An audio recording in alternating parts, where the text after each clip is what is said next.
หลายญาติพี่น้องเปื่อนป้องสหายสาระบรรยายมีหลายบ่น้อย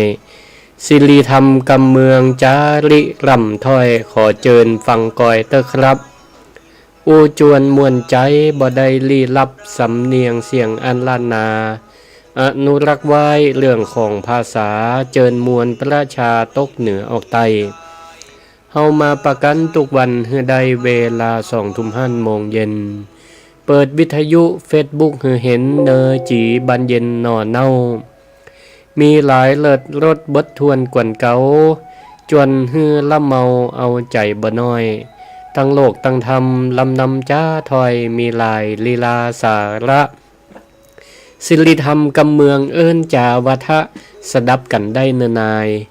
อาตมาข้านั้นจักได้ขยายข้อความบรรยายมดใส่เป่งปอย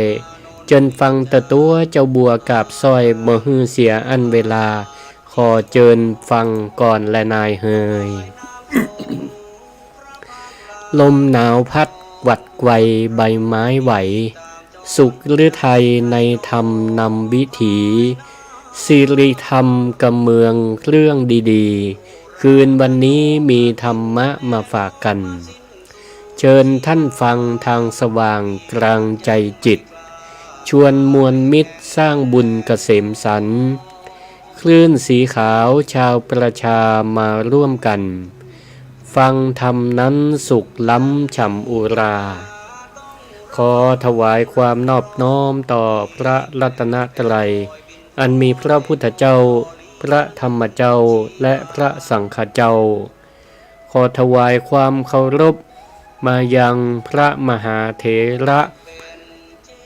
พระเถรานุเถระหลวงปู่ครูบาอาจารย์เจ้าจุตนจุองค์ขอเจริญพรมายังพุทธศาสนิกชนคนดีมีศีลมีธรรมตู้ผู้ทุกท่านที่กำลังติดตามรับฟังรายการศิริธรรมกำเมืองโดยธรรมภาพพระครูศิริธรรมบัณฑิตอาจารย์ประจำมหาวิทยาลัยมหาจุฬาลงกรณราชวิทยาลัยวิทยาลัยสงฆ์นครลำปางเจ้าอาวาสวัดมิ่งเมืองมูลตำบลพี่ชัยอำเภอเมืองจังหวัดลำปางวันนี้นำรายการศิริธรรมกำเมืองมาออกอากาศทางคลื่นสถานีวิทยุคลื่นสีขาวเพื่อชาวประชาสถานที่ตั้งนั้นตั้งอยู่ณวัดปากตังเจริญอำเภอเดยหล่อจังหวัดเชียงใหม่ในเมตตาธรรมของท่านอาจารย์พระครูอภิวัฒนวิกรมที่ได้เมตตาคือรายการศิริธรรมกำเมืองมาสู่ท่านผู้ฟังพร้อมทั้งได้มีเครือข่ายพันธมิตรสถานีวิทยุทั้งภาคธุรกิจและภาคประชาชนถ้าภาคเอกชนหนึ่งเดิกเปิ่นก็ได้หันความสำคัญของการเผยแผ่พระพุทธศาสนาตั้งสถานีวิทยุเปิ่นก็เลยได้แบ่งปันเวลาฮื้อต่างผู้ดำเนินรายการรายการธรรมะก็เอาไปสู่สถานีฟังคลื่นสถานีวิทยุของเปิ่นหลายจังหวัดก็ต้องขออนุโมทนาขอบคุณแล้วก็บางท่านลำปางพ่องก็ฟังตังคลื่นดารุณีซึ่งก็ลิงก์มาจากคลื่นสีขาวเชียงใหม่อยู่ลำปางแต่ข้ามดอยขุนตันฮับลิงก์จากเชียงใหม่มาฟังแล้วก็พ่องก็ฟังจากคลื่นสถานีวิทยุ 106.50 เมกะเฮิรตซ์สถานีวิทยุคลื่นนี้ก็คลื่นคุ้นเคยกันแต่ก็เปลี่ยนสถานที่ตั้งสถานที่ตั้งไปตั้งอยู่ที่วัดบรรพตสถิตตำบลพระบาทอำเภอเมืองจังหวัดลำปางโดยเมตตาธรรมของท่านอาจารย์พระมหานพดลสุวรรณเมธีผู้อำนวยการวิทยาลัยสงฆ์นครลำปางเจ้าคณะอำเภอวังเหนือเจ้าอาวาสวัดบรรพตสถิตเปิ้นก็หันว่าสถานีเปิ้นก็ได้รับอุปกรณ์เสาอย่างต่าง นะจากตั้งท่านอาจารย์พระครูอภิวัฒนวิกรมก็เลยไปตั้งนะสถานีบังเอิญ วิไลสงฆ์นครลำปางเปิ่นก็จะย้ายสถานีไปติกอค้าย้ายไปได้แต่เครื่องนะอุปกรณ์แต่ว่าสถานีนั้นบ่สามารถจะย้ายไปได้เนาะ106.5เนี่ยนะมันข้ามอำเภอบ่ได้นะมันเป็นคลื่นของอำเภอเมืองมันก็บังเอิญประจวบเหมาะนะอาจจะด้วยแรงจิตอธิษฐานของศรัทธา FC สถานีวิทยุ 106.5 ก็ได้นะเปิ้นก็ก้องหาก็บังเอิญตั้งอย่างที่เปิ้นดูแลสถานีวิทยุนะเปิ้นก็สวทชเนาะเปิ้นก็หันว่าคลื่นนี่บ่มีไผจองก็เลยจับพอดีนะท่านอาจารย์พระมหานพดลก็ขอใจนะขึ้นเอาไปตั้งตีวัดก็ปรากฏว่าได้ขึ้นเดิมนะ106.5 ก็ดีนะศรัทธาญาติโยมที่ฟังประจำก็บ่ต้องหมุนขึ้นไปตั้งได้ละนะวิทยุก็ขีดหมายไว้ 106.5 เหมือนเดิมนะเปิดมาก็เปลี่ยนเจ้าของบ่ได้เนาะส่วนของสถานีวิไลสงฆ์นครลำปางนั้นง่ายไปกอคาจะได้ขึ้นได้ก็โปรดติดตามตอนต่อไปเนาะนะในวันนี้นะก็เป็นโอกาสอันดีศรัทธาญาติโยมก็โทรมาก็มีนะตั้งเงานะแม่ครูอาลีพันธ์ก่อนจะออกรายการตั้งแต่หัวค่ำหัวแรงวันนี้พระอาจารย์อ้อก็เห็นนะเฮาก็ว่าวันนี้วันไหนอย่างวันพุธวันพุธแล้วมันเป็นสัปดาห์ที่4แล้วกันนี่อย่างที่3เนาะวันพุธสัปดาห์ที่3ของเดือนนะก็เลยมีโอกาสได้มาออกนะปกติพุธที่3ของเดือนก็จะออกในเวลา 20:00 นถึง 4:00 นนะอาจารย์พอหลังจากแม่ครูวางสายปุ๊บอาจารย์พระมหาสมชาติโทรมาแหมว่าวันนี้สะดวกก็เห็นนะช่วยออกรายการแบ่งออกรายการกรรมก็เลยขอเมตตาท่านอาจารย์เปิ้นว่าขอออกสัก1 ชั่วโมงเตอะเนื่องจากว่าปฏิบัติธรรมเนาะกับพระนิสิตมา10 วันตั้งแต่วันที่12ถึง21นะตี 4 กึ่งก็ลุกละนะเตรียมไปหาพระนิสิตปานิสิตออกเตียวบิณฑบาตวันหนึ่งก็เป็น4 โล 5 โลเหมือนกันนะวันแรกนี่10 โลไก่น้อยวันที่2 3 4 5 6 7 8 9 10นี่ก็เตียววันประมาณ 4-5 โลมีวันเนี่ยบ่ได้เตียวแต่เจ้าเพิ่นก็มีการพิธีปิดโครงการก่อนจะปิดก็มีพิธีสืบโหราชตามีพระสงฆ์พระนิสิต108 รูปอาจจะบวกนักเรียนนั่นได้ทำพิธีสืบโหราชตาให้กับศรัทธาก็มีศรัทธามากันนักกันหลายหลายตีหลายตั้งตั้งตกหัวจังพระบาทบุญเกิดตั้งแพะดอนตันหลายตีหลายตั้งตั้งจังหวัดบ่ได้เปิ้นมันไก่ไว้น้อยทางอำเภอเปิ้นก็ทรงใจมาแต่ตัวมาบ่ได้บ่เป็นหยังก็เลยได้ย่างได้อิดนี่ ส่วนแม่แรงแต่ละวันถึงบ่ได้ออกรายการวิทยุแต่ก็สอนบาลีสอนบาลีออนไลน์ศรัทธาญาติโยมก็เฮียนกันพระสงฆ์องค์เจ้าก็เฮียนกันก็บ่ได้ว่างได้ย่างเหมือนกันเอาละวันนี้เฮาได้มาพบมาปะกันเนาะในรายการซีรีส์ธรรมกำเมืองเวลา 20:00 นก็จะขอออกถึง4:00 นสุมาเตะ 3:00 นพอละกะเนาะ1 ชั่วโมงเดี๋ยวอาจารย์สมชาติเพิ่นจะมาต่อแฮม 3:00 นถึง 4:00 นส่งทัศทาท่านผู้ฟังทั้งหลายเข้านอน4:00 นอาตมาจะออกถึง 3:00 นเนาะก็อากาศก็เย็นอยู่ยังเย็นอยู่ตะกี้ลงไปตั้งหลุมก็ลมเย็นปัดมาอยู่หลายที่หลายตังก็เย็นสบายอากาศกำลังดีเหมาะแก่การที่เฮาจะได้ฟังธรรมะกันในยามค่ำคืนตั้งนอกมันหนาวมันเย็นก็พยายามภายในให้มันอบอุ่นด้วยธรรมะแล้วกันเอาธรรมะมาห่มกายห่มใจให้เฮามีความอบอุ่นซึ่งวันนี้พ่อครูสิริธรรมบัณฑิต นะก็ได้รับหน้าที่นะมาเอาธรรมะมาอู้มาจ๋านะมาเล่าสู่กันฟังเพื่อศรัทธาญาติโยมทั้งหลาย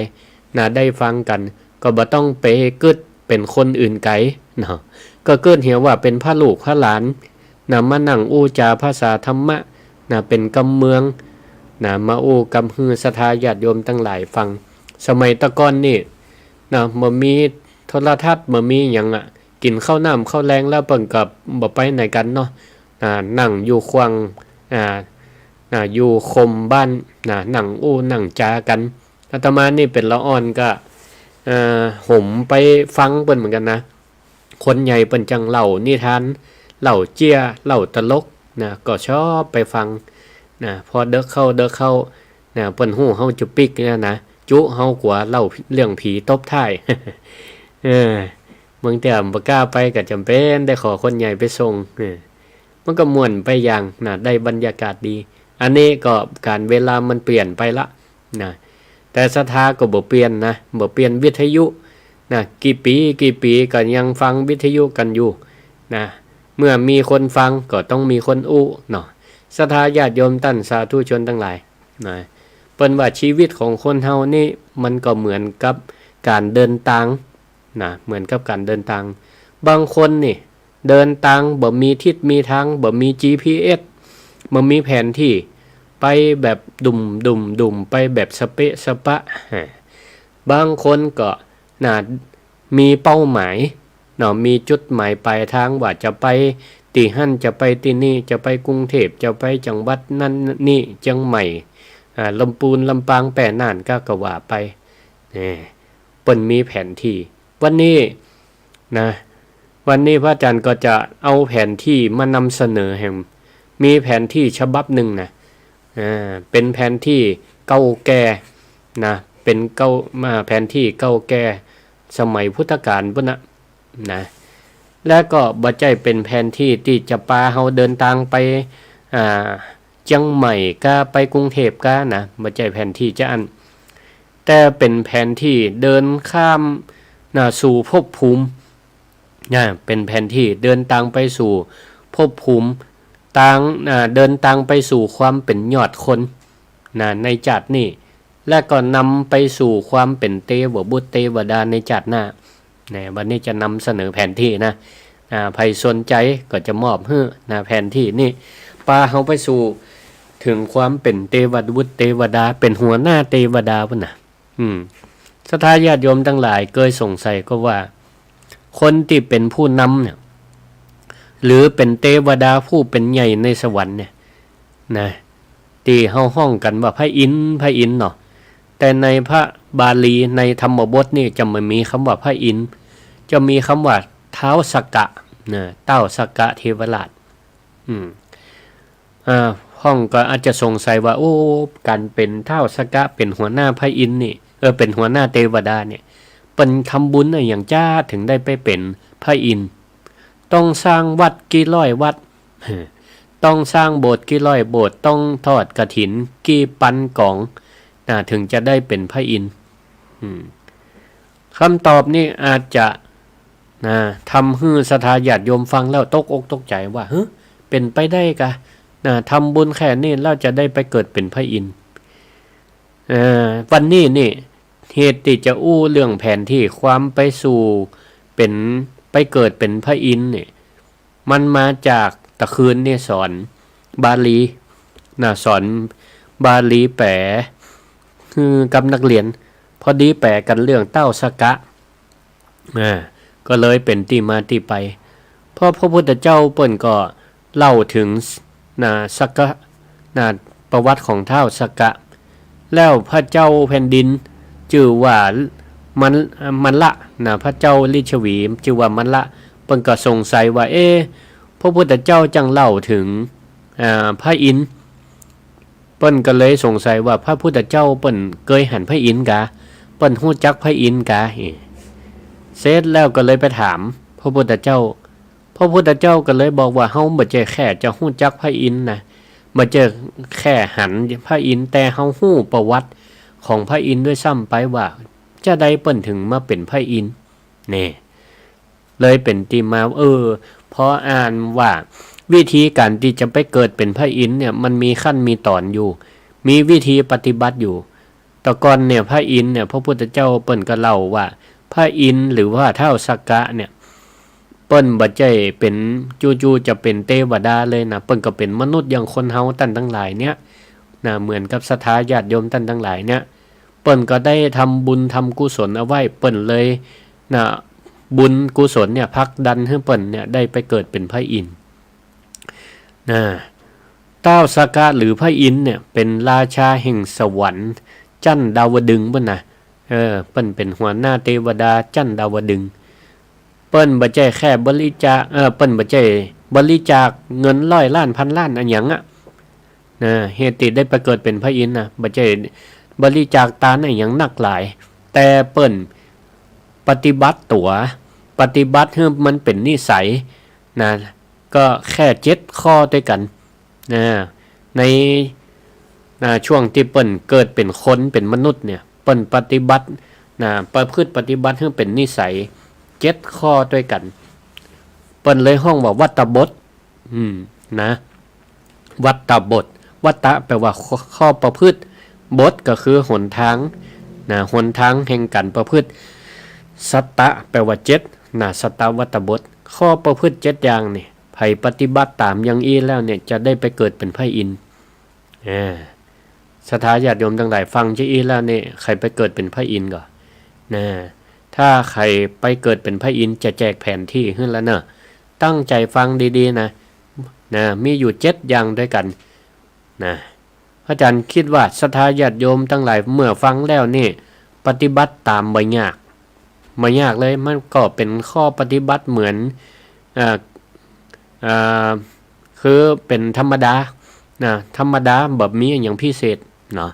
วันนี้เขาก็จะมาอู้กันเลยตั้งประเด็นหัวข้อว่าบันไดแก้ว7จั่นสู่สวรรค์จั่นดาวดึงส์นะหรือเป็นห้องว่าวัตตบทนะวัตตบท7ประการนะ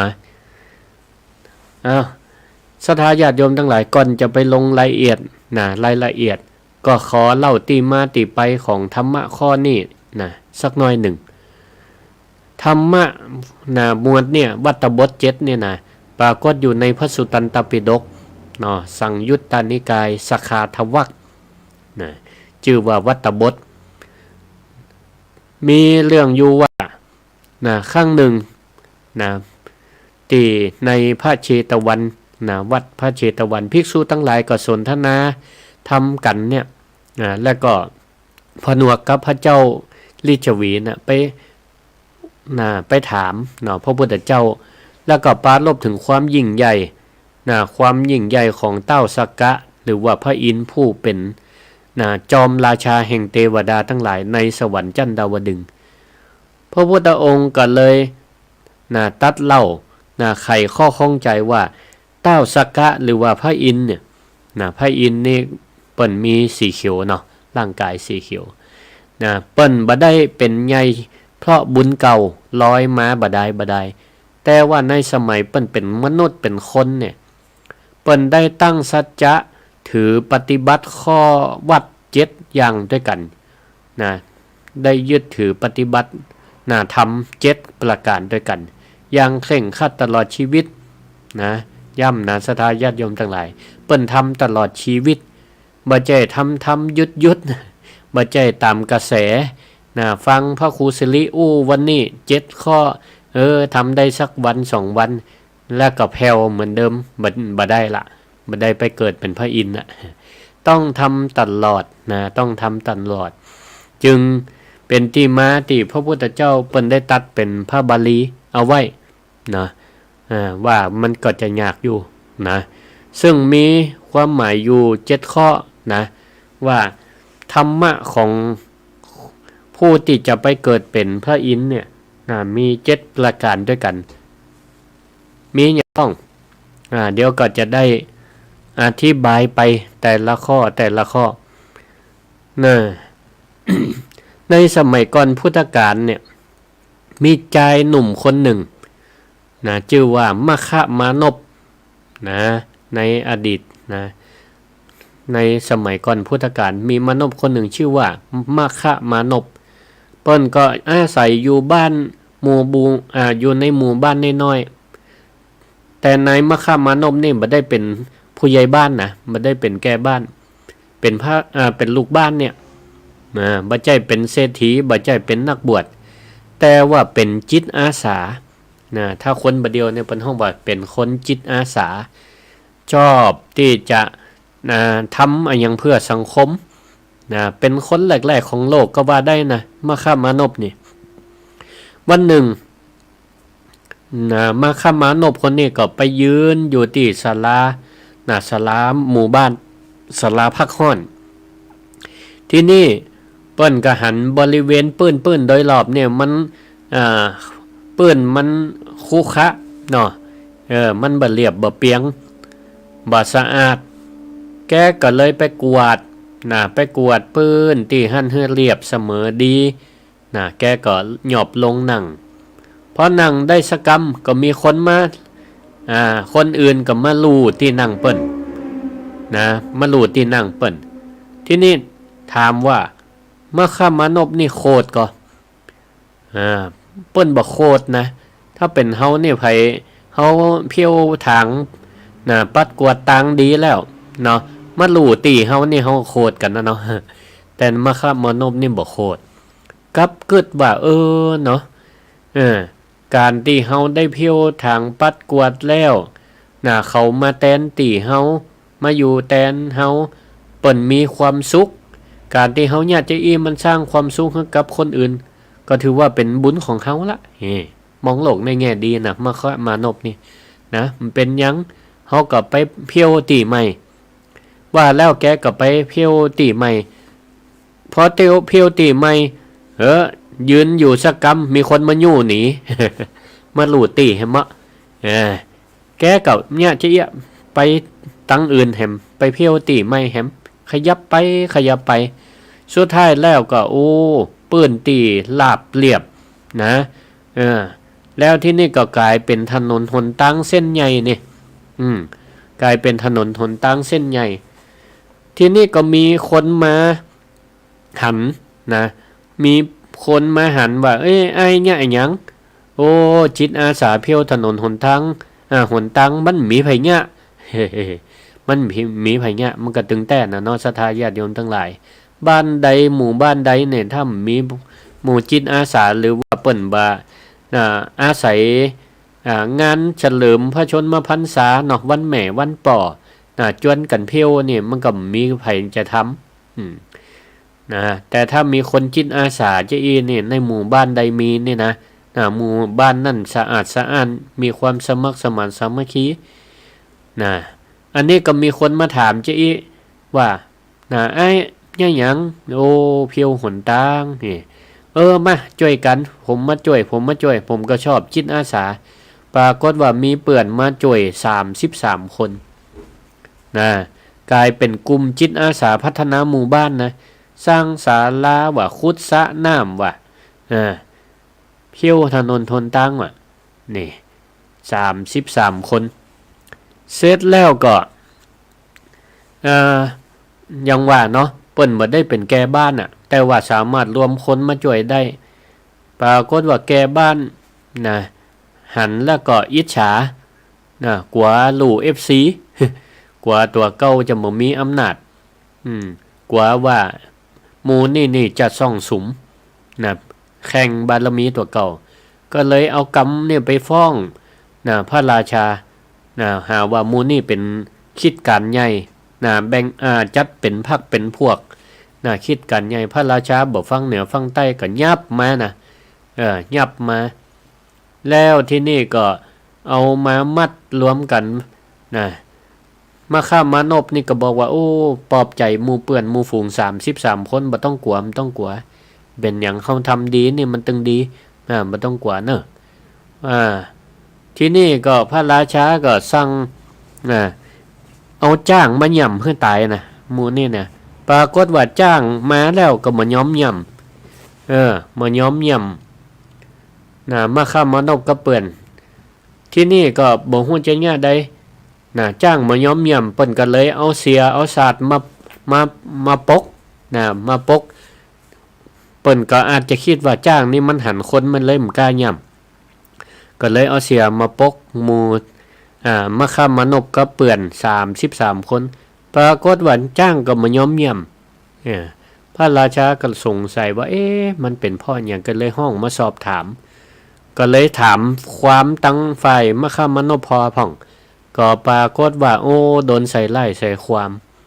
ข้าพเจ้ามีจิตเจตนาดีมีจิตอาสามาเพี้ยวนะแต่ว่าโดนเมื่อผู้ใหญ่บ้านนี่หาเรื่องหาความใส่ปรากฏว่าพระเจ้าแผ่นดินก็ตัดสินใหม่ก็เลยตั้งมาค้ามานพนี่เป็นแก่บ้านแต่เนี่ยปลดแก่บ้านคนเก่าเหียตั้งมาค้ามานพแล้วก็เอาหมู่บริวารเปื่อนทั้งหลายเนี่ยอยู่ช่วยกันนี่เปิ้นกระทำอยู่อย่างนี้มาตลอดนะสิ่งที่น่าสนใจก็คือข้อปฏิบัติส่วนตัวของมค้ามานพนี่มีอยู่ทั้งหมดอยู่7ข้อที่เปิ้นได้ปฏิบัติตลอดชีวิตบ่ใช่ทำแค่วัน2วันทำเป็นนิสัยเปิ้นห้องว่าวัตบท7พอเปิ้นทำอย่างอีครบ7ข้อทุกวันหมดอายุไขด้วยอานิสงส์ของการสร้างสาธารณประโยชน์บวกกับการรักษาวินัย7ข้อก็ทรงให้มค้ามานพไปเกิดเป็นพระอินทร์หรือเปิ้นห้องว่าเต้าสักกะส่วนเปื้อนแห่ม33คนก็ไปเกิดเป็นเทวดาผู้เป็นบริวารในสวรรค์ชั้นดาวดึงส์คำว่าดาวดึงส์เนี่ยมันเป็นคำแปลมันเป็นตัวเลขเนาะดาวดึงส์เนี่ยตาวติงสะถ้าไผเรียนบาลีเปิ้นจะฮู้ล่ะตาวติงสะนี่แปลว่า33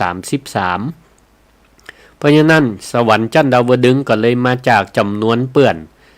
ของมค้ามานพหรือเต้าสักกะนี่แหละเปิ้นห้องว่าสวรรค์ชั้นดาวดึงส์ทีนี้เรื่องราวนี่มันก็เล่าให้ฟังเป็นบุคลาธิฐานที่นี่ทำ7ข้อนี่ศรัทธาญาติโยมทั้งหลายมันมีอย่างพ้องเนี่ยศรัทธาทั้งหลายก็อาจจะล้อฟังอยู่7ข้อนี่มีอย่างพ้องข้อที่1เนอะศรัทธาญาติโยมทั้งหลายข้อที่1เนี่ยมาตาเปติพลังแปลว่าเลี้ยงดูป่อแม่ข้อที่1นี่วัตบทข้อที่1คือเลี้ยงดูป่อแม่อันนี้ศรัทธาญาติโยมทั้งหลายก็คิดในใจอยู่แล้วถึงวันนี้เฮาก็เลี้ยงอยู่แล้วดูแลเปิ้นจนเฒ่าจนแก่จนละจากกันนี่อันนี้ชื่อว่าธรรมวัตบทข้อที่1การบำรุงหลักเป็นการบำรุงหลักแก้วเปรียบคือศรัทธาญาติโยมทั้งหลายก็ไม่สูงใหญ่เนี่ยมันจะสูงขนาดไหนมันอยู่ที่หากต้องแข็งแรงแม่นก็หากต้องแข็งแรงพ่อแม่นี่ก็เหมือนกับหากเงาของชีวิตของเฮาการเลี้ยงดูนี่บ่ใช่ว่าเฮาเลี้ยงดูพ่อแม่ว่าเปิ้นฮื้อเข้าฮื้อน้ำเฮาก็ฮื้อเข้าฮื้อน้ำตอบอย่างเดียวบ่ใช่แต่รวมไปถึงการเลี้ยงจิตเลี้ยงใจเปิ้นตัวเลี้ยงจิตเลี้ยงใจเปิ้นตัวฮื้อเปิ้นเนี่ยมีความสบายอกสบายใจลูกเต้าเราหลานบ่สร้างปัญหาบ่สร้างเรื่องสร้างราวให้เปิ้นได้ทุกอกทุกใจอันนี้เปิ้นห้องว่าเลี้ยงใจเอาความดีเอาความสำเร็จมาสู่บ้านสู่จองมาบอกป่อบอกแม่นี่อันนี้เปิ้นห้องว่าเลี้ยงจิตเลี้ยงใจก็เปรียบเหมือนกับศรัทธาญาติโยมทั้งหลายเฮาจะแปลงบ้านสูงๆแปลงตึกสูงๆเสาเข็มนี่ถ้ามันบ่ดีมันก็ถล่มพักมันก็ถล่มลงได้อันนี้ฉันใดคนที่บ่ดูแลพ่อแม่บ่ดูแลหลักเงาของเฮาเนี่ยฮือดีละพ่อละแม่ขว้างพ่อขว้างแม่ต่อฮือรวยล้นฟ้าจะใดเปิ้นว่ามันก็เหมือนกับตึกที่หลักฐานบ่ดีมันก็รอวันถล่มเหมือนกับปีใดปีแล้วตึกถล่มแผ่นดินไหวน้อยเดียว ตึกอื่นเปิ้นเป็นหยังอ่ะตึกมีอยู่ตึกเดียวน่ะถล่มลงมาเนี่ยเห็นบ่ก็เพราะหยังฐานรากมันบ่ดีอันนี้เปิ้นก็เปรียบเหมือนกับคนที่บ่ได้ดูแลเอาใจใส่พ่อแม่บ่ดูแลหลักเหง้าของตัวเก่านะบ่เจริญก้าวหน้านะวันหนึ่งก็นะชีวิตก็พังทลายลงได้นะบ่มีตังค์ที่เจริญถาวรได้นะบ่สามารถเป็นพระอินทร์ได้อะนะถ้าเฮามีความอกตัญญูเนี่ยนะข้อนี้บ่ผ่านแล้วก็จึงบ่ได้เป็นละส่วนข้อที่2วัตตบทข้อที่2กุเลเชษฐาปจายินังแปลว่าอ่อนน้อมถ่อมตัวต่อผู้ใหญ่นะต่อผู้ใหญ่หมายความว่าลำต้นที่มันยืดหยุ่นก็คือว่าคือมีความอ่อนน้อมถ่อมตัว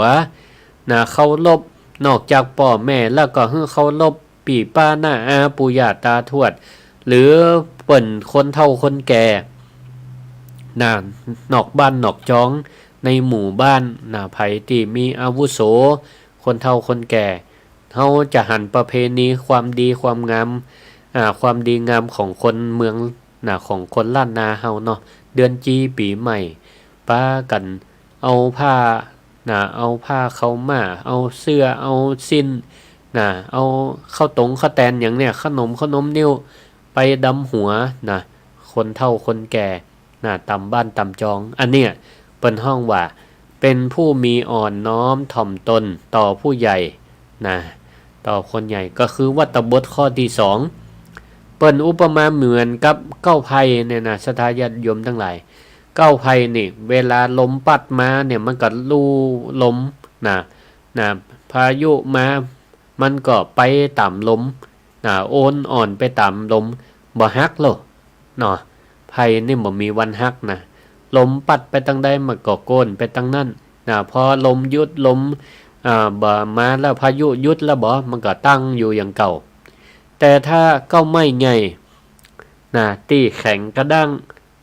ลมมาก็บ่โอนอ่อนพอนตามตัวลมแห้งแค่ไหนมันแข็งกระด้างอยู่หั่นมันก็มีโอกาสที่จะก้นมีโอกาสจะฮักได้คนเมืองเฮานี่ไปลามาไหว้สากันเนาะไหว้สาป้ากันไหว้กันมีความงดงามอันนี้แหละเปิ้นว่า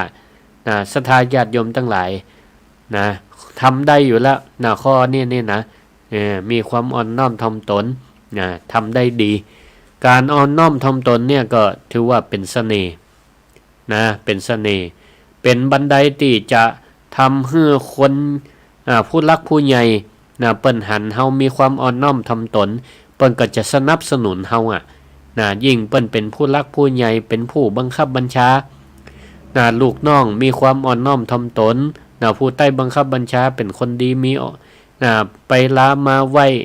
แสดงเคารพนับถือเปิ้นก็จะดึงเฮาเนี่ยไปขึ้นสูงไป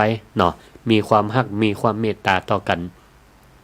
ข้อที่3ศรัทธาญาติโยมทั้งหลายข้อที่3สังหังสันหังสคิระสัมภาสังบาลีแปลว่าจะได้แปลว่าอู้จาอ่อนหวานอู้จาอ่อนหวานให้กันอันนี้คือเป็นห้องว่าเป็นเปรียบเหมือนดอกไม้ที่มันมีกลิ่นหอมคนที่มีวาจาไพเราะอู้จามวล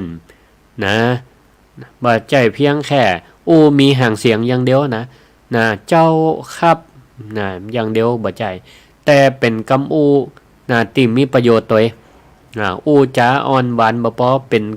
การอู้จาที่มีประโยชน์สมานใจกันอู้ฮือเปิ้นฮักกันอันนี้ถึงแม้ว่ามันจะยากบางคนที่เปิ้นกำสำนวนบ่เก่าอู้ฮือเปิ้นฮักยากนักจักหวังอู้ฮือเปิ้นจังคำเดียวก็ได้ถึงมันจะยากแต่เฮาก็ควรอู้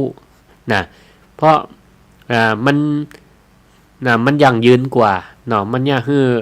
คนฟังนี่เกิดความฮักเกิดความฮักความเมตตาต่อกันเปรียบเทียบง่ายๆระหว่างเปิ้นเอาน้ำผึ้งกับยาพิษ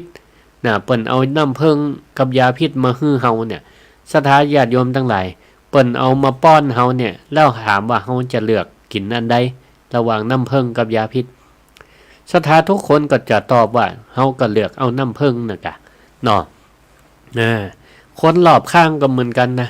เฮาอู้จาด้วยคำอ่อนหวานนะเฮาก็เปรียบเหมือนเฮาเอาน้ำผึ้งไปสู่ไปปั่นเปิ้นนะกับคนรอบข้างคนจะเป็นเทวดาปากก็ต้องเป็นติ๊บนะออกมาแล้วคนฟังกับจื่นอกจื่นใจหายอิดหายเหนื่อยเฮาต้องเริ่มจากคนรอบข้างนะศรัทธาญาติโยมทั้งหลายผู้เฒ่าผู้แก่ก็เหมือนกันเนาะเฮานี่ก็ทำตนให้เป็นล่มโพล่มไทรให้เป็นศูนย์กลางของคนในบ้านนะให้ลูกหลานตันเต้าอยู่ใกล้แล้วมีความเย็นอกเย็นใจนะเฮาก็อย่างเอี้ยป้อนน้ำผึ้งให้เขานะม่วนจาวันใส่ลูกหลานถามด้วยความห่วงใยเป็นจะได้พ้องลูกหลานไปญาการอิดกอเนี่ยอดเอาเนอลูกเด้อมีอันใดสอนเขาก็สอนเตอะเนาะเปิ้นห้องว่าเป็นธรรมทานลูกหลานได้ฟังจะอีก็หายอิดหายเหนื่อยเนาะฟังกำม่วนกำม่วนกำดีจากพ่อแม่ปู่ย่าตาทวดยิ่งพ่อแม่ปู่ย่าตาทวดเฮาเนี่ยนะยิ่งเป็นคนเฒ่าที่มีศีลมีธรรมมีศีลมีธรรมรักษาศีล5ได้นี่กำกำจานี่เปิ้นว่าเป็นวาจาศิษย์ถือว่าเป็นคนปฏิบัติคนหนึ่งเวลาจาหยังแล้วเป็นวาจาศิษย์เพราะฉะนั้นศรัทธาญาติโยมทั้งหลายเวลาเฮาให้กำลังใจลูกหลานเนาะปั่นป้อนให้เขาไปเตอะมันเป็นวาจาศิษย์หรอในตั้งก็ตรงกันข้ามถ้าเฮาเฮาแจ้งเขาเนี่ยมันก็เป็นวาจาศิษย์เหมือนกันนะเพราะฉะนั้นเวลาจะหยังกับลูกกับหลานนี่ก็ต้องระมัดระวังกรรมอันใดออกไปเนี่ยมันเป็นกรรมแต้นะมันจะเป็นผลแต้เพราะฉะนั้นเนี่ยลูกหลานก็ใครได้กำป้อนจากพ่อจากแม่ปู่ย่าตาทวดเนาะเดือนจีปีใหม่มาสะเกาดำหัวก็ขอสินขอป้อนอันเนี้ยเขาก็จะได้มีกำลังใจในการทำงานนี่นะไม่ใช่อย่างออกไปแล้วว่าคนฟังนี่ก็จะนี่เหนื่อยเนอะนะตายตายอย่างเดียวอย่างเนี่ยเขาก็บ่มีความสุขเนาะต่อไปวัตตบทข้อที่4วัตตบทข้อที่4นี่คือไม่พูดส่อเสียดบ่ส่อเสียดอันนี้ก็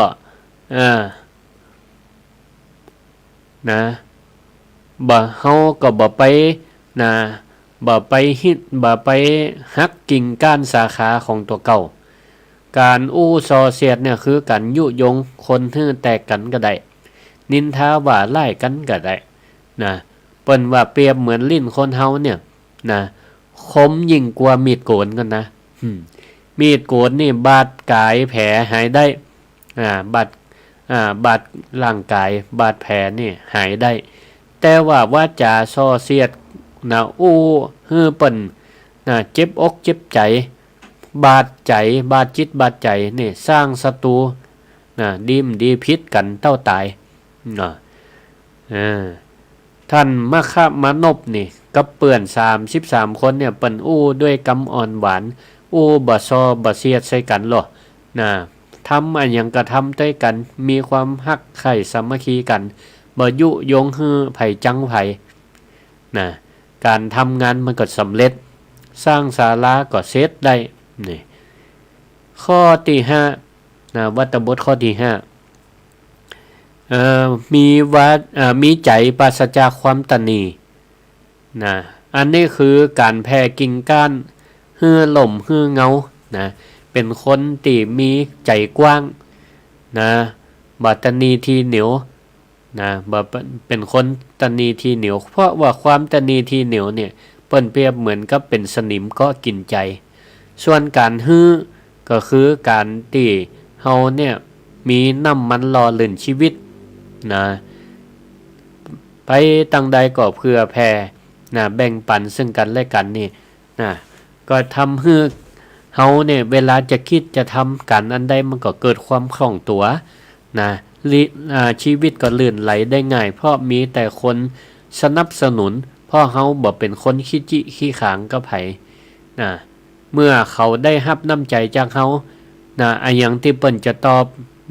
แทนคุณเฮาได้เปิ้นก็ตอบนะเพราะฉะนั้นเนี่ยไปทางใดก็มีคนฮักจำเริญใจนะการกำจัดความตนีนี่บ่ได้บอกว่าต้องรวยแล้วถึงจะฮื้อนะบางคนว่าโอ้ถ้าบ่ฮื้อบ่เป็นคนขี้จิก็แสดงว่าต้องรอรวยก่อนแล้วถึงจะแบ่งกันฮื้อตานกันนะบ่ใช่การฮื้อบ่จำเป็นจะต้องเป็นสตังค์อย่างเดียวนะการฮื้อด้วยการยิ้มฮื้อกันการอภัยฮื้อกันการฮื้อโอกาสกันหรือผู้สูงอายุเนี่ยสำคัญที่สุดเนี่ยเป็นว่าฮื้อธรรมทานฮื้อกันเนี่ยโตเป็นทานที่เป็นการฮื้อที่ยิ่งใหญ่ชนะกว่าการฮื้อทั้งปวงเนาะบ่เสี่ยงสตุ้มสตังเลยนะศรัทธาญาติโยมทั้งหลายก็เอาประสบการณ์เนี่ย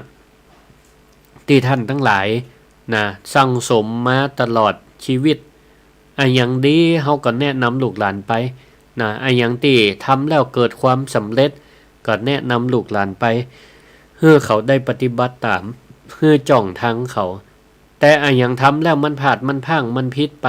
เฮาก็มาเล่าให้เขาฟังว่าโอ้ป่อแม่เคยทำมาแล้วนะแล้วมันบ่สำเร็จนะก็ยกเป็นตัวอย่างให้ลูกหลานเอาไปคิดพิจารณาต่อเน้อว่าควรทำตามหรือบ่ควรทำนี่แต่เจ้านี่ก็ได้ไปบรรยายโรงเรียนผู้สูงวัยที่เทศบาลเมืองเขตลางนครก็เปิ่นฮื้อบรรยายเกี่ยวกับธรรมะในชีวิตประจำวันก็จะอาตมาก็ได้แนะนำว่าเฮาในฐานะคนเฒ่าคนแก่เนี่ยชรายังมีคุณภาพคือจะได้คือเฮาเนี่ยเป็นเสาหลักเป็นเสาหลักในบ้านในจองเป็นเหมือนต้นหล่มโพหล่มไซในบ้านในจองแผ่กิ่งก้านเพื่อความห่มเย็นกับลูกกับหลานลูกหลานมาอยู่ใต้หล่มโพหล่มไซเขาก็จะมีความสุขเป็นเหมือนเป็นเสาหลักบ่ใช่เป็นเสาหลักเสาต่อที่ลูกหลานมองข้ามไปอันนั้นแสดงว่าเขาเนี่ยบ่ได้หันว่าเฮาเนี่ยเป็นตีเปิงของเขาเนาะ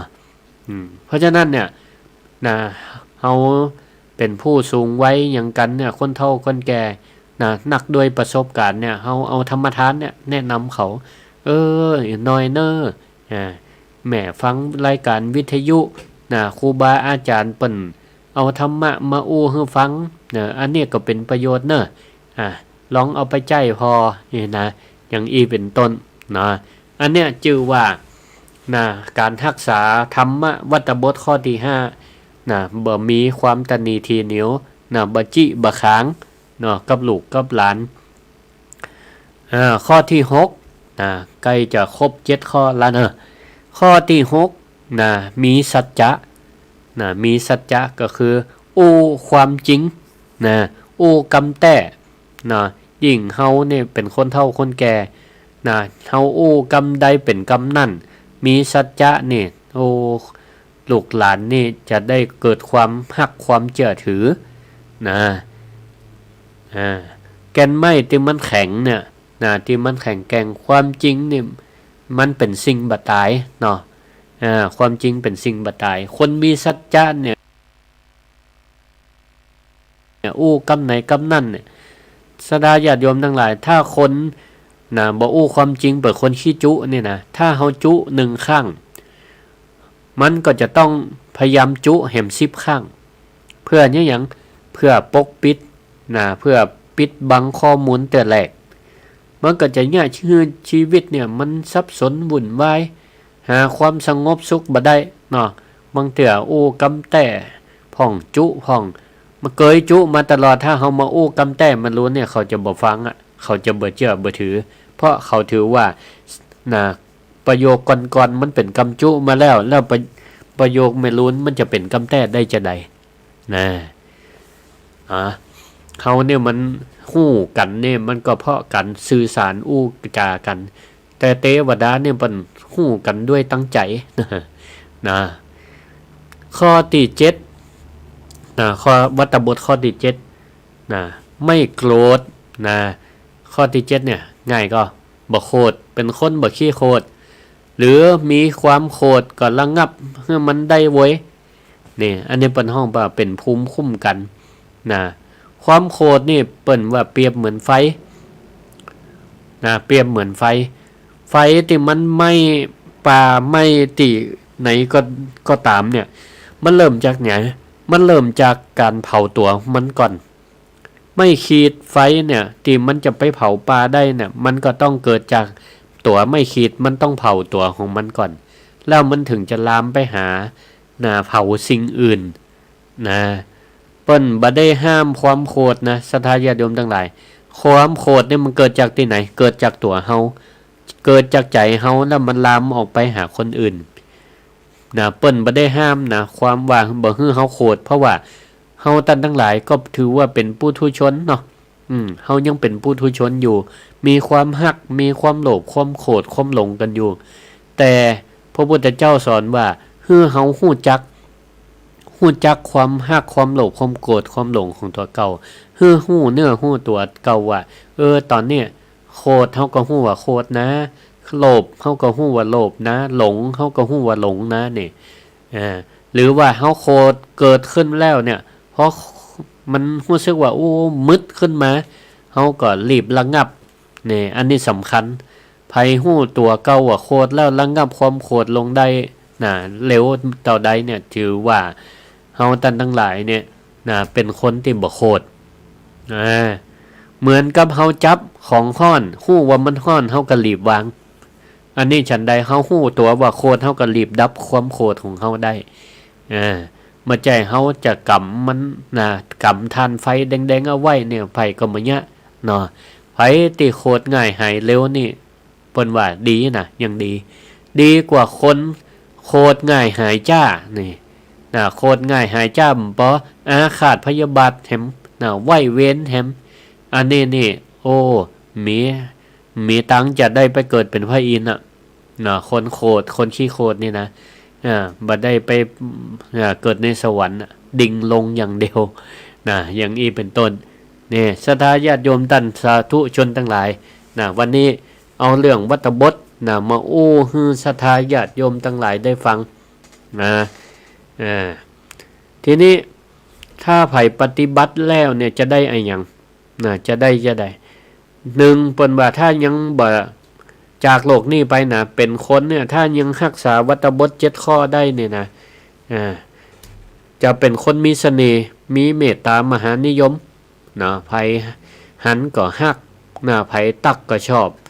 เพราะเฮานี่มีความอ่อนน้อมจาไพเราะ2ครอบครัวล่มเย็นเป็นสุขบ้านไหนลูกหลานเลี้ยงป่อเลี้ยงแม่บ้านนั่นเจริญบ้านนั่นเจริญเปิ้นห้องว่าดูแลพระในบ้านรับรองบ่ตกอับบ่ยากจน3มีศัตรูก็เป็นมิตรเพราะว่าเฮาเนี่ยบ่ไปซอเสียดบ่ไปยุแยงตะแคงรั่วเฮาบ่ไปทะเลาะวิวาทไผบ่สร้างให้ไผมาโคตรกับเฮาบ่โคตรไผคนก็มาจังเฮาอันนี้เปิ้นห้องว่ารักษาวัตบทข้อที่4ทรัพย์เงินทองบ่ขัดสนเพราะว่าเฮาเป็นคนบัตนีหรอเฮาแบ่งปันให้เปื้อนก็เปิ้นมีเปิ้นก็แบ่งปันให้เฮานี่ซ้ำยิ่งเฮาขุดบ่อแห่งทรัพย์สะสมเอาไว้ยิ่งให้ยิ่งได้ยิ่งให้ยิ่งมีแล้วก็เห็นข้อหนึ่งเป็นคนที่อันหยังแล้วก็คนน่าเชื่อถือเพราะเฮามีสัจจะถือว่าเป็นคำที่ศักดิ์สิทธิ์ไปคนเชื่อถือมีเครดิตทั้งสังคมหรอกคนเชื่อฟังเพราะฉะนั้นศรัทธาญาติโยมทั้งหลายพ้องก็จะถามว่าท่านพระครูอาจจะถามว่าท่านพระครูแล้วเฮาจะเอาไปใช้ในชีวิตประจำวันมันผูกเลยได้ก่อเนี่ยจะได้กับศรัทธาญาติโยมทั้งหลายทำมีสูตร3ทอถ้าทำทุกวันเนี่ยได้เป็นพระอินทร์แน่นอนทอที่1ก็คือทำติบ้านคือเริ่มตีปอดที่แม่ท ทำวัตบทเนี่ย7ข้อเนี่ยนะเริ่มที่พ่อที่แม่ก่อนดูแลพ่อแม่อู้จ๋าม่วนกับพ่อกับแม่กับคนในบ้านนะจือว่าเฮาได้รักษาวัตบทข้อที่1ละดูแลพ่อแม่ข้อที่3ก็ดูอู้จ๋าไพเราะทอที่2คือทำในบ้านทำติทำงานมีความอ่อนน้อมกับผู้รักผู้ใหญ่มานินทานะเปื้อนร่วมงานเนาะทอที่3คือทำที่ใจนะเริ่มที่ใจเฮาบ่เป็นคนขี้จิเป็นคนมีสัจจะบ่เป็นคนขี้โคดนี่ให้ทำจะได้นี่ได้ไปเกิดเป็นพระอินทร์แน่นอนศรัทธาญาติโยมทั้งหลายเนาะเอาละใกล้เห็นจะหมดเวลาเปิดไมค์ให้ศรัทธาทั้งหลายไผฟังอยู่ตั้งใดนะโทรเข้ามาแนะนำรายการได้เนอะ064 949 5999นะโทรเข้ามาได้นะตอนนี้ก็ออกตั้ง Facebook ไล่ก็ออกตัวเนาะมีไผติดตามห้องโอ้มีโยมสุจินอภิวงศ์นะโยมแม่ไพลินจันตวงศ์นะโยมพันนิตราพรหมมินทร์นะโยมชุติการนะรอดพยัญเนี่ยนะตักเข้ามาในไลน์เนาะโอ้ตังบนนี่แหมก็มีเหรอมีโยมอย่างแหมโยมไอรินวงไพศาลโยมศรีธรเปรมจิตนะโยมแม่เพ็ญศรีสุทะเนี่ยตะวันนี่เปิ้นก็แม่แก้วนะเปิ้นก็ป้ากันนะถวายเลี้ยงเจ้าแล้วก็ถวายอาหารบิณฑบาตพระสงฆ์นะเจริญปอนเจ้าสาธุนะฟังอยู่เนาะอันนี้ฟังออนไลน์ล่ะวันนั้นเจ้าฟังแม่ฟังในวิทยุฟังวิทยุสาธุขอบคุณมากแม่ใครใส่บาตรท่านเนาะท่านก็บ่มาตั้งหนอง5เนาะเปิ้นแบ่งกันไปแม่ท่านท่านผอไป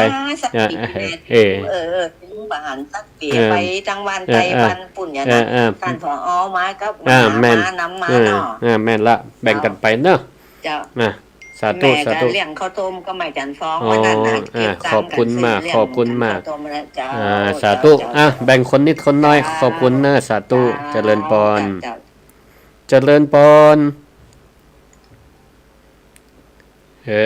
โทรมาใหม่เจริญพรสาธุรับสายแล้วเจริญพรยายพรฟังขึ้นวัดไฟหินเนาะโอ้สาธุขอบคุณหลายต้องจะหามาฮะฟังจะมือชาติมหามาดีเดี๋ยวฟังท่านมหาสมชาติต่อเนอะขอบคุณหลายเนอะยายพรสาธุเจริญพรว่าจ้าท่านพระครูครับอันนี้แม่บุพัฒน์บ้านบักกุลบ้านรุ่นซ่านอำเภอฝางเนิ่นโอ้ฝางเพิ่นก่อนฟังขึ้นอย่างน้ำบ่อสาวาจากกันวัดพระบาทอุดมเนี่ยพระบาทอุดมน้ำบ่อสาวาสาธุตีอันแล้วเจ้าก็มันอย่างได้มโหเจ้าว่าพอมันนี่เจ้าตีผมแม่นแต่ว่าแม่นแท้มะครูแม่นแต่เนาะฟังกันเมื่อแล้วนั่นเที่ยวกับมันเดิมมารับแล้วดีแล้ววันทันสถานีวิทยุเป็นบุคคดีเนาะแม่นมาดีมันได้ส่งสวรรค์นี่ดีละกำลังถ่ายกำลังใจสาธุขอบคุณเนอะแม่อยู่ดีมีสุขอายุมั่นคนยืนเจ้าว่าสารนะเจ้าเจริญพรฮัลโหลนมัสการเจ้าแม่ยังฮัลโหลแม่ยังก็ฮัลโหลบูล่ะสาธุแม่ยังก็เนี่ยแม่อ้อยแม่อ้อยสาธุนี่ฟังอยู่ฟังอยู่เนาะตั้งคืน106กะชัดเจนดีชัดเจนดีสาธุขอบคุณมากอายุมันคนยืนเนี่ยเป็นกำลังใจเด้อสาธุขอบคุณหลายเนาะเจริญพรเอาครับเจริญพรไว้สาเจ้าแม่ยังแม่อ้อยวังมนแม่เอ้ยวังมนวังเหนือเจ้า ได้นอนน้อยหลับละคุ้มได้ออก แม่นละเมื่อไหนออกเตือ เอียกะปลาศรัทธาก็เติงหาดิอืม เจ้ากำลังใจนะเจ้า ขอบคุณหลายเนอร์แม่เอ้ยเนอร์ เจ้า สาธุสาธุเจริญปอนฮัลโหลสาธุประมุนยืนสาธุ หน้าของท่านพระครูก็โอ้เข้าใจได้จะได้ไปปฏิบัติสั่งแนะนำสั่งสอนลูกหลานแต่ตามละทำ ได้เลยสาธุสาธุดีละ สว่างอกสว่างใจครับ สาธุเนอะอายุมันขวัญยืนอยู่ดีมีสุข ไม่ยินเสียงท่านพระครูนะครับใคร สาธุสาธุอยู่ดีมีสุขสาธุสาธุ ผู้ครูครับ เจริญปอน เจ้ากลับมาสาเจ้าท่านพระครู แม่หยัง แม่สุเตี้ยวแม่สุเตี้ยว อ๋อ แม่สีละพรสีเตี้ยบ้านหงละปุนนะ ฟังขึ้นอย่างห้วยตองซัก พกขึ้นห้วยตองจัก สาธุชัดเจนดี เขาทำหน้าเมื่อค่ำยามคืนนี่น่ะถ้าผ่ายปฏิบัติได้ทำได้นี่ ดีมากๆไปเลยเจ้า สาธุเนาะจะได้ไปเกิดเป็นพระอินทร์เนาะ ได้ไปเกิดเป็นพระอินทร์มันจะทำวันเดียว2 วันนะเจ้า แม่น ตลอดปีตลอด แม่นละแม่น ที่นอนนี่นะเจ้า สาธุขอบคุณเนอะสาธุเจริญปอน สาธุเจ้า อยู่ดีมีสุขเจริญปอน นมัสการท่านเจ้า แม่ยังก็ แม่ก้อมแต่ขำอำเภอเงาเจ้า ฟังเมืองเงาบ้านยังก็ บ้านแหงเจ้า บ้านแหงสาธุบ้านหลวงพ่ออำเภอเนาะ เจ้าพ่อมาสบายนะไม่ทัน เดี๋ยวไปแอลหากันเนาะ เจ้าทันมาแอลเนอทันเนอ ได้สา แล้ว ธุ วันไหนกระโทรบอกยงแม่เนอ ได้กะ แม่จะลองไปหา แม่ก้อมนี่ล่ะ เจ้าแม่ก้อมแต่ สาธุขอบคุณเนอะ เจ้าท่านอันคนคิดที่มันแบบมีเปื่อนเนาะ แม่นสาธุเจริญปอนสาธุเจริญปอน แต่ว่าสักเจ้าท่านพระครู แม่สายทอง นะเจ้า สา แม่เจ้าคำป้าวันนี้เข้าใจดีนะนั่นเนี่ยเจ้า ขอบคุณหลายๆเนอะ ครูว่านั่นน่ะถอดแต่งตัวทำทันทีนะเจ้าเนาะ แม่นทำทันที กำลังใจท่าน ขอบคุณเนอะเจริญปอนสาธุ ขอบคุณรีโอเจ้า สาธุ เจ้า เจริญปอน นมัสการสวัสดีปีใหม่ครับ สวัสดีปีใหม่แฟนพันธ์แท้ขึ้นอันวัดฝายหินเนาะ 104วัดฝ่ายหิน สาธุสาธุ เสียงดังฟังชัดครับเนาะ สาธุ ดังไกลเลยครับเนาะ ขอบคุณมากนะ โอ้ท่านอธิบายดีแจ่มแจ้งเลยครับเนาะ สาธุ ครับเนาะ สาธุ โอ้ประเทศได้อย่างที่จัดเจ้าเลยครับเนาะ สาธุมีโอกาสก่อนมาอู้กันแฮมเนาะใคร ใคร ฟังอะไรอย่างก็บอกเนอะขอบคุณป่อเจริญปอนสาธุเอาละเนาะเจริญปอน กลับไปสา สาธุแม่ศรีกุล เจ้า บัดได้เช้ามาแล้ว ได้ยินแล้ววันนี้นอนรับฝันดีละเนาะฝันดีแล้ววันนี้จำได้ไปวิไลสงฆ์ชะกา กันยังบ่มา มีติดไปจะไป กะสา ต ธุ อบเพื่อนถังมหาเสนสาร เป็นยัง แหนมมีติดไปจะไป อยู่บ้านเอาอันใบเอาเด้อ เจ้า สาธุ ปีใหม่ เหมือนกันอยู่ดีมีสุขเนอะสุขภาพแข็งแรงสาธุท่านพระครูก็อยู่ดีมีสุข สาธุเจริญปอน ได้เช้า เจริญปอนฮัลโหลแม่สมบูรณ์เจริญปอนรับสายแล้วเนอะเจริญปอนฮัลโหล การธรรมสการเจ้าทางพระคุณเจ้า แม่หยัง บัวตองอีกสุวรรณเจ้า ฟังตังใดแม่ ทำเจ้าอยู่พะเยาเจ้า อยู่พะเยาขึ้นอะไรเงี้ย เจ้าทั้งคือแม่อาจารย์เจ้า แม่ข้าจานเวเรดิโอเนาะโอ้ฟังไก่แล้วเนาะพะเยาวุ่นกัน เจ้าเฟซบุ๊กเจ้ากาแฟแล้วจะ อ๋อสาธุสาธุขอบคุณหลายเนาะแม่หยังก็ บัวตองอิสุวรรณเจ้า อ๋อแม่บัว เจ้าตำบลห้วยลานเพื่อดอกคำไส้ โอ้สาธุสาธุอนุโมทนาขอบคุณเน้อแม่ อยู่ดีมีสุขสาธุสาธุเจริญพร ไว้สาเจ้าแม่บุญนาคประตูมาเจ้า อ๋อได้ยินเสียงเหมือนละแม่บุญนาคสา ส ธุ วัสดีปีใหม่ สวัสดีปีใหม่ขอให้สุขภาพแข็งแรงอยู่ดีมีสุขเน้อ จ้า สถานีใหม่ดังจะเป็นนี้นะ อ๋อชัดเจนดีแหละดีบอกอันจันทร์มหานพดลกันเนาะประตูมานี่ใกล้กันนี่สาธุสาธุอนุโมทนา วันหน้าถ้าทำบุญจะหูจะไปทำ ได้ บุญไปเน่ สาธุขอบคุณเน้อแม่บุญนาคเจริญพร สาธุสุขภาพจะได้หนาว เหมือนกันอยู่ดีมีสุข เจ้าจ้า เจริญพร ไว้สาเจ้าพระอาจารย์เจ้า แม่หยัง แม่ไหลบ้านสันทรายตำบลปังยิ้ว อ๋อ บ้านเก้าสีเนอร์ เก้าสิอันขึ้นเนี่ยหยังก็ แม่ขจารเรดิโอเนาะสาธุโอ้ มาวันนี้เข้าใจจะดีเนอ สาธุขอบคุณเน้อขอบคุณเลย บุญจูเนอ อ่า อาจารย์เจ็ดหมวน สาธุอยู่ดีมีสุขเหมือนกันเน้ออายุมันคนยืน สวัสดีปีใหม่เนอ สาธุเจริญพรเจริญพรฮับแล้วเน้อแม่น้อย เจริญพร อ้าวแม่ฟังอยู่นะ ขึ้นหยังฟังขึ้นอันใด คืนเขาเนี่ยกะ 106เนาะวัดบรรพตเนาะสาธุสาธุเอาเดี๋ยวละคนเล็กคนน้อยเลยเวลาละอาจารย์ชาติเราฟังเราอู้อยู่นี่วันนี้อู้กันมันรู้นะ น่ะสาธุขอบคุณ แม่เป็นกำลังใจนะ ขอบคุณแม่น้อยเจริญพรอยู่ดีมีสุขเจริญพรแม่สมบูรณ์อ้าวตะกี้หับสายละลุดไปล่ะรถขับ ถึงบ้านหมดถึงวัดมาขับ บักข้ามเก่าฟังขึ้นหยัง106.5นี่เนาะ เจ้า อ๋อสาธุสาธุดีละชัดเจนดีเนาะ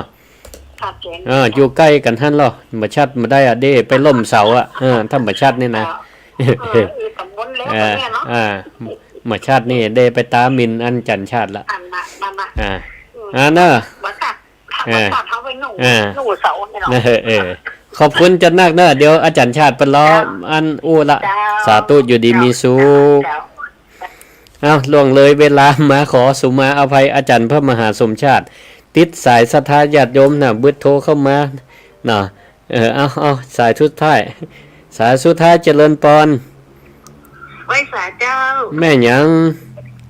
แม่สมศรีเวียงเป้าเวียงเป้าสาธุฟังขึ้นอะไรอย่างแม่ขจารกะดารุณีสาธุขอบคุณเจ้าของปันเนอร์กำลังใจเนอเจ้าสาธุขอบคุณเนอขอบคุณอยู่ดีมีสุขขอสุมาอภัยเนอฮับสายอู้กันได้คนละน้อยน้องมาฮับเลยก็เปิ้นจะเสียกำลังใจ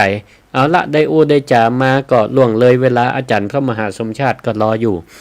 ก็ขออนุโมทนาขอบคุณทุกกำลังใจศรัทธาทุกผู้ทุกคนที่ได้โทรมาให้กำลังใจให้สนับสนุนแล้วก็เฮามาปะกันใหม่รายการศิริธรรมกำเมืองโดยพระครูศิริธรรมบัณฑิตเจ้าวัดมิ่งเมืองมูลตำบลพิชัยอำเภอเมืองจังหวัดลำปางมีโอกาสไม่แอวลำปางก็มาแวะหากันได้เนอะอยู่ติดถนนหลวงเนี่ยพระเจ้าเศรษฐีหน้าตัก8 เมตรอยู่ติดตังหันชัดทันทีมาแอวหากันได้เอาละใต้ที่สุดนี่ขอให้อยู่ดีมีสุขอายุมันขวัญยืนเป็นหล่มโพล่มไส้ลูกหลานตั้งหลายเจริญก้าวหน้าสมปรารถนาทุกท่านทุกคนเตือน